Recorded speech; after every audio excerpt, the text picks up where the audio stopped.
kipa khomute Giêsu pinihin hu hing pu chu apeng tai tu ni Bethlehem nau se na ping tai alung hem te di kipa na tha chu a hung thong ta so chang te dia zalena kot ki hong ta jaga te dia lung mo na thong ta pul dau te dia thamo na tha a hong ta ama chu Emmanuel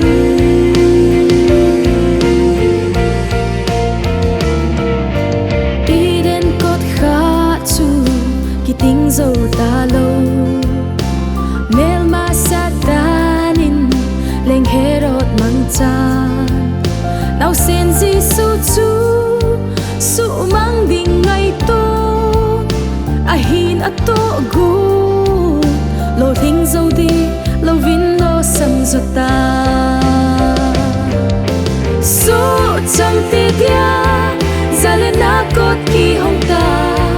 jaga te dia lung mo na song ta pul dau te dia thamo na tha a hong ta ama chu Emmanuel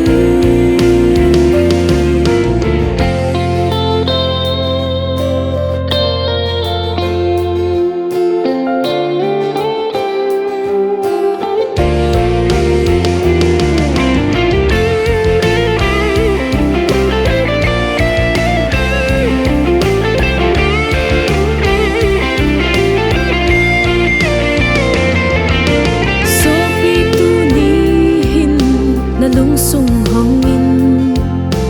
ki sim tha in nang lam tha chu zo nin lam lui hin da san ki si lo na din Giêsu na nga zing hung loi zin gai sang kha in na te so chang te dia zalena kot ki hong ta jaga te dia lung mo na song ta pul dau te dia thamo na tha a hong ta ama chu Emmanuel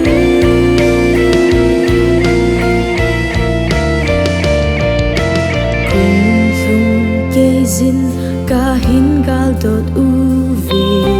Christmas ni lo pi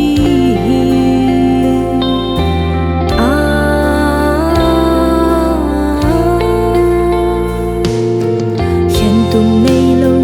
ka leng pa pe ni hi i dia mo thim ding ka hi